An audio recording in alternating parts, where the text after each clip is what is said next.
ठंडो पानी सुन कति आहा मीठी बाणी।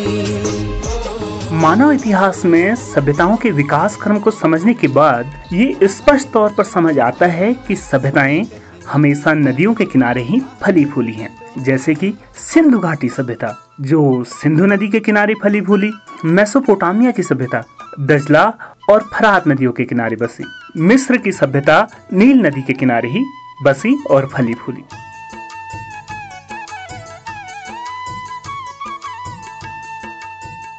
नमस्कार दोस्तों, स्वागत है आपका सामुदायिक रेडियो कुमाऊं वाणी में और मैं हूं आपका अपना रेडियो दोस्त बहादुर सिंह। जी हाँ दोस्तों, आप कह रहे होंगे कि आपका रेडियो साथी आज आपको सभ्यताओं के बारे में क्यों बता रहा है, सभ्यताओं के विकसित होने और फलने फूलने के बारे में। कहीं मैं आपको इतिहास तो नहीं बताना चाहता। दोस्तों, हमें समझना होगा कि सदियों पहले जो सभ्यताएं विकसित हुई वो नदियों किनारे ही विकसित हुई और फली फूली, क्योंकि नदियों के किनारे ही खेती बाड़ी होती है और जीवन पनपता और फलता फूलता है, खुशियां मनती हैं और तरक्की होती है। आज की दुनिया के बड़े शहर पानी या नदियों के किनारे ही बसे हैं।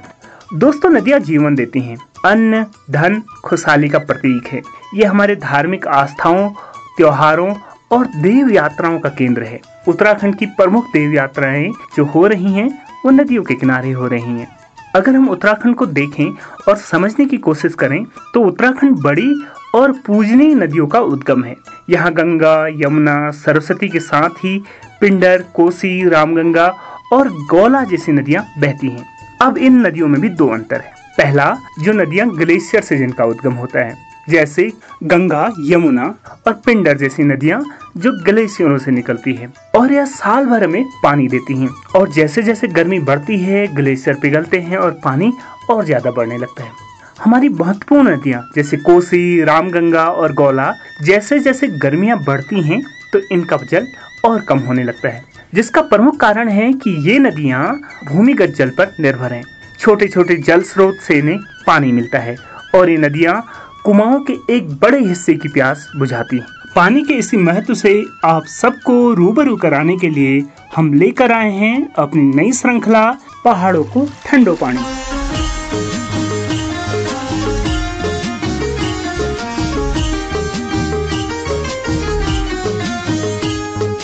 पहाड़े को ठंडो पानी सुन कति आहा मीठी बाणी।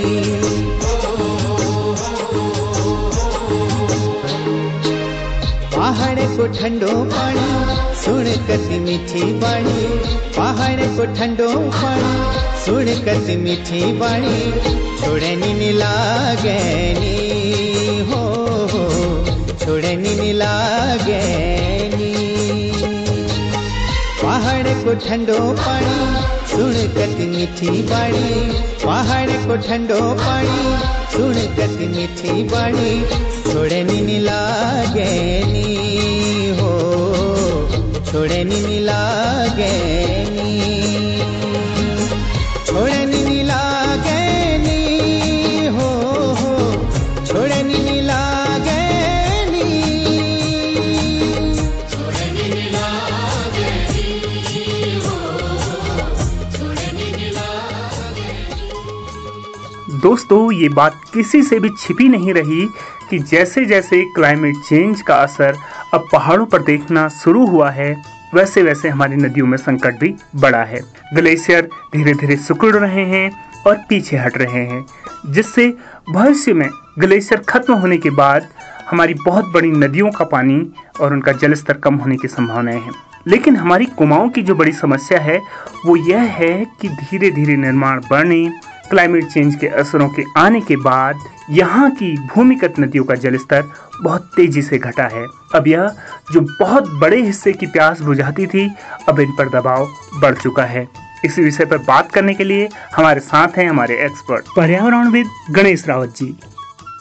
और कोसी नदी जो कौसानी से यहाँ पहुँचती है, इसमें इसके कैचमेंट एरिया में बहुत सारे छोटे छोटे गाड़ गदेरे जिन्हें हम बोलते हैं छोटी नदियाँ हैं, वो लगभग सूख चुके हैं क्योंकि बारिश इस बीच में हो नहीं रही है। नदी से जो जल स्रोत हैं सूख चुके हैं और नदी का जल स्तर लगातार घट रहा है। इसकी वजह से देखिए खुश्की है पूरे वातावरण में चाहे वो मनुष्य हैं, पेयजल का संकट पैदा हो रहा है, जीव जंतुओं के साथ एक संकट पैदा हो रहा है, और पूरा जो एक मॉइस्चर की कमी पूरे वातावरण में है, उससे जो है वनों में आग लगने का भी खतरा इससे गहरा गया है। तो कुल मिला के जो ये लगातार ये इस तरह से जल स्तर घट रहा है, तो आने वाले समय में बड़ा पेयजल संकट भी, क्योंकि हमारे वहाँ तो आसपास जो है पेयजल जो है पूरा नदी पर ही हम लोग निर्भर हैं। बहुत सारे 9 लाख 10 लाख आबादी इसके कैचमेंट एरिया से जुड़ी हुई है, तो वो सारी जो है इस पे कोसी नदी की धाराओं पर निर्भर है। तो ये एक बड़ा संकट पैदा हो सकता है। जी, मैं आपको बताऊं कि जैसे उत्तराखंड है तो उसमें काली गौरी नदी है एक तरफ, और दूसरी ओर टॉन्स और यमुना नदी है। वो ये सारी नदियां, गंगा जी हों चाहे पिंडर हों, ये सारी ग्लेशियर फेड नदियां हैं। इनको ग्लेशियर से इनका जन्म होता है, और गर्मी बढ़ती है तो इनका जल स्तर बना रहता है, उनमें पानी का फ्लो बना रहता है। लेकिन कोसी है, गौला है, या खो नदी है, या अनित नयार है, ये सब नदियां नॉन ग्लेशियर फेड नदियां हैं, और ये प्राकृतिक जल स्रोतों से इनका जन्म होता है। और ऐसी स्थिति में जब वातावरण में शुष्कता हो और बारिश ना हो रही हो, तो लगातार जल स्तर घट रहा है, और ये बड़ा संकट इससे पेयजल और तमाम सिंचाई और तमाम तरह का संकट इससे पैदा हो रहा है। दोस्तों, हमारी नदियां अब धीरे धीरे मर रही हैं या खत्म हो रही हैं, जिससे बहुत सारी नदियां अब बरसाती नाला या सूखा गधेरा हो चुकी हैं। बहुत सारी नदियां अब ऐसी हैं जिनमें पानी ही नहीं होता। बहुत सारी नदियों पर इतना भार है, इतने नल से उन्हें घर घर तक पानी पहुंचाने का दबाव है कि अब वह अपने साथ जो जीवन, मछलियां, मेढक, तितलियां, इन सबको जीवन देती थी, वहां अब रूखापन है, वहां सिर्फ पत्थर ही पत्थर और रोखड़ है। इस बारे में हमें बता रहे हैं टेहरी से बची सिंह गैड़ा जी। सबसे पहली बात तो यह है कि नदियाँ जब सूख रही है, जो आपने कहा कि वो सूख रही है, पीछे कारण क्या है? देखिए, सबसे बड़ा कारण जो मैं मानता हूँ कि आज हमारे जो जल स्रोत हैं वो नदियों में जाके ही आगे बहते हैं, लेकिन वो जल स्रोत हमारे कम हो रहे हैं। और उनके पीछे भी जो कारण है वो एक प्रकार का अगर देखा जाए तो मानव ही है, क्योंकि पूरा क्षेत्र जो जहाँ से हमारा जल स्रोत पे पानी जाता है, जो वाटर लेवल को हमारा बढ़ाता है, उस क्षेत्र पूरा कंक्रीट का जंगल में बदल गया है, जिससे हमारे जल स्रोत धीरे धीरे कम हो रहे हैं और नदियाँ भी हमारी सूख रही हैं। अब नदियाँ सूखने से बहुत ज़्यादा प्रभाव हमारी ज़िंदगी में आ रहा है, क्योंकि बहुत लोगों की वो प्यास भी बुझाती थी, क्योंकि और साथ ही जो हमारी फसलें होती हैं, खासकर जो सब्जियां वगैरह लोग लगाते हैं, उसमें कहीं पानी देने का काम भी उसमें होता था। तो जब नदियों में पानी ही नहीं है तो लोगों की जो जीवनचर्या थी, जो साग सब्जी बेच करके अपना परिवार का पालन पोषण वो लोग करते थे, उसमें बहुत ज़्यादा कमी आ रही है। और धीरे धीरे जो बहुत महत्वपूर्ण चीज़ें थी, जैसे हमारे वहाँ जो फसलें होती थी, जो सब्जियाँ होती थी, वो धीरे धीरे उनको लोग भूलने लगे हैं, क्योंकि पर्याप्त पानी जिस टाइम पर उसको आवश्यकता होती है नहीं मिल पा रहा है। ये बहुत बड़ा कारण है, और इन सब चीज़ों के लिए हमें बहुत ज़्यादा जागरूकता की आवश्यकता है कि किसी तरीके से हम ऐसे चौड़ी पत्तीदार पौधे नदी के किनारे लगाएं, वहाँ से खदान ना हो, चुगान ना हो, जिससे कि हमारे जल स्रोतों को नुकसान न हो। और जितना भी पानी अभी बचा हुआ है, अगर उसी को हम बचा पाएँ तो हमारी उपलब्धि होगी, नहीं तो बहुत जल्दी हमें पानी के लिए बहुत ज़्यादा परेशान होने की नौबत आ जाएगी। ये मेरा अपना अनुभव। दोस्तों, हम पृथ्वी के बाहर भी किसी भी ग्रह में जीवन ढूंढते हैं तो सबसे पहले ढूंढते हैं कि यहाँ पानी है या नहीं। चाहे मंगल की खोज हो, चाहे चंद्रमा में खोज हो, तो सबसे पहले खोजा जाता है कि वहाँ पानी है या नहीं है। लेकिन हमारी पृथ्वी जो चारों तरफ पानी से भरी हुई है, लेकिन उसमें अब पीने योग्य पानी की कमी हो रही है। हमारे कुमाऊं में, हमारे उत्तराखंड में महत्वपूर्ण नदियाँ सिकुड़ रही हैं, उनमें बहुत सारे लोगों की प्यास बुझाने का दबाव है।